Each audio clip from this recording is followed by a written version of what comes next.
Kasus penemuan perempuan dalam kondisi meninggal dunia berinisial SM, 23, dalam kamar kos di Kayuringing Jaya, Bekasi Selatan, Kota Bekasi, diungkap polisi.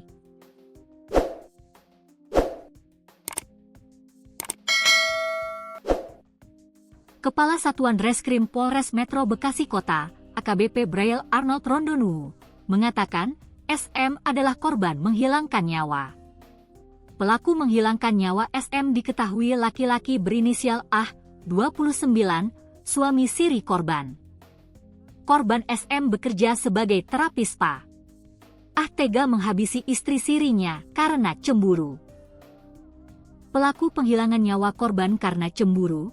Pelaku menduga korban punya hubungan dengan laki-laki lain, kata Braille saat dikonfirmasi Senin, 12 Januari 2026. Kecemburuan itu membuat AH dan SM cekcok pada Rabu 7 Januari 2026. AH yang emosi kemudian mencekik leher SM hingga meninggal dunia. Berdasarkan hasil autopsi medis di RS Polri Kramat Jati, Jakarta Timur, diketahui SM meninggal akibat mengalami luka dalam pada bagian tenggorokan. Korban meninggal karena kerusakan pada cincin tenggorokan akibat kekerasan benda tumpul, kata Braille. Dari hasil penyelidikan, polisi menangkap AH di Lebak, Banten, Minggu, 10 Januari 2026, sekira pukul 23.18 waktu Indonesia Barat. AH ditangkap di rumahnya setelah sempat kabur dari kejaran polisi. AH dijerat pasal 458 tentang menghilangkan nyawa dengan ancaman penjara paling lama 15 tahun.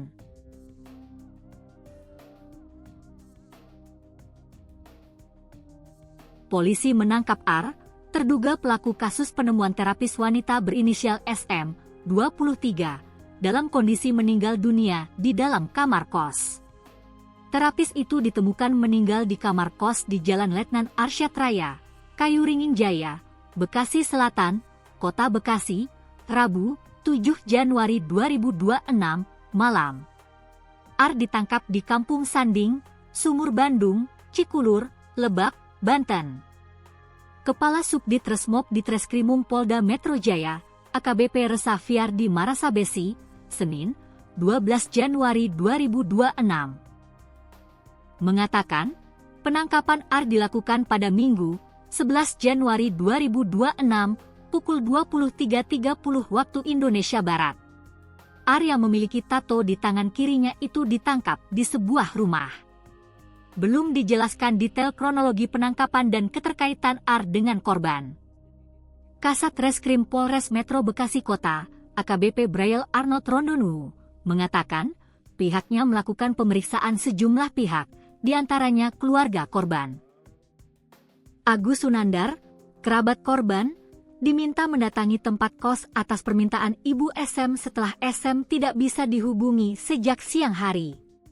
Sesampainya di tempat kos, Agus tidak mendengar jawaban SM saat mengetuk pintu kamar. Agus meminta Dede Rahmat Hidayat yang menjaga kos untuk membuka pintu kamar kos memakai kunci duplikat. Saat pintu dibuka, saksi melihat korban sudah dalam keadaan tidak bernyawa dan posisi terlentang di ranjang. Braille menjelaskan, jenazah SM segera diotopsi di RS Polri Kramat Jati, Jakarta Timur, untuk mengetahui penyebab kematian. Di kamar kos SM, ditemukan satu botol cairan pembersih lantai dan menemukan muntahan di sekitar ranjang korban.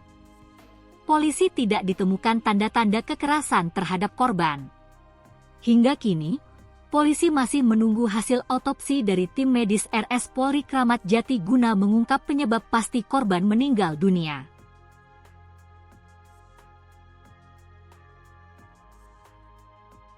Polres Metro Bekasi Kota melalui Satreskrim tengah melakukan penyelidikan terkait penemuan seorang perempuan dalam kondisi meninggal dunia berinisial SM, 23, di dalam kamar kos, Jalan Letnan Arsyad Raya, Kelurahan Kayuringing Jaya, Kecamatan Bekasi Selatan, Kota Bekasi, Rabu, 7 Januari 2026, malam. Kasat Reskrim Polres Metro Bekasi Kota, AKBP Braille Arnold Rondonu, mengatakan saat ini pihaknya tengah merencanakan pemeriksaan terhadap sejumlah pihak relevan terkait perkara. Pihak di antara lainnya adalah keluarga dari SM. Saksi akan kami periksa dari keluarga, kemudian yang pertama kali mengetahui kejadian, dan pengelola kos, ujar Braille, Kamis, 8 Januari 2026. Braille sebelumnya menyebut, jajarannya mendapatkan informasi kronologi terkait awal penemuan SM. Kronologi awal penemuan bermula pada Rabu, 7 Januari 2026, sekira pukul 20.26 waktu Indonesia Barat. Agus Sunandar yang mengaku sebagai keluarga dari SM diminta untuk datang ke tempat kejadian perkara, TKP. Atas permintaan ibu kandung dari SM. Hal itu dikarenakan SM tidak bisa dihubungi sejak siang hari.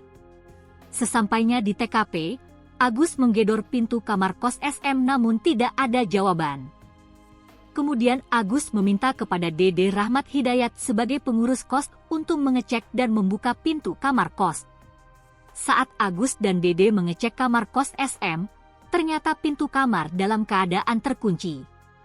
Hingga keduanya memutuskan membuka pintu kamar kos menggunakan kunci duplikat. Pada saat pintu terbuka, saksi melihat korban sudah dalam keadaan tidak bernyawa dan posisi telentang di ranjang, rincinya. Braille menjelaskan jenazah SM tengah dilakukan autopsi di Rumah Sakit RS Polri Kramat Jati, Jakarta Timur.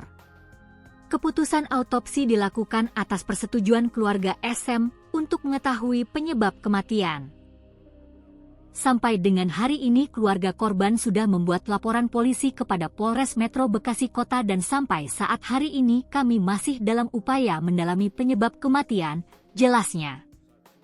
Sementara Braille menuturkan ketika pihaknya melakukan pemeriksaan di kamar kos SM, ditemukan 1 botol cairan pembersih lantai. Hanya saja pihaknya belum dapat menyimpulkan kalau SM meminum itu. Kami menunggu hasil autopsi apakah SM sengaja meminum itu, kami masih mendalami, tuturnya. Selain itu, Braille menyampaikan pihaknya juga menemukan muntahan di sekitar ranjang SM. Terhadap muntah itu selanjutnya tengah dilakukan pemeriksaan uji laboratorium. Muntah itu masih kami dalami. Karena harus ada uji lab untuk mengetahui muntahan, ucapnya. Braille mengungkapkan bukti lainnya yang pihaknya dapat adalah terkait profesi atau pekerjaan SM. Lalu berdasarkan hasil pengecekan TKP, bukti lainnya adalah tidak ditemukan tanda-tanda kekerasan terhadap korban. Hingga kini, polisi masih menunggu hasil autopsi dari tim medis RS Polri Kramat Jati guna mengungkap penyebab pasti kematian korban. Informasi yang didapat kalau SM adalah terapis SPA, tapi untuk penyebab pasti kematian masih tahapan pemeriksaan lebih lanjut melalui autopsi, pungkasnya. Sementara pantauan jurnalis Tribun Bekasi di lokasi pada Kamis, 8 Januari 2026, sekira pukul 11 WIB, kondisi sekitar kos nampak sepi. Tidak ada garis polisi di lokasi kejadian dan tak ada satupun warga yang berkenan dimintai keterangan atau wawancara.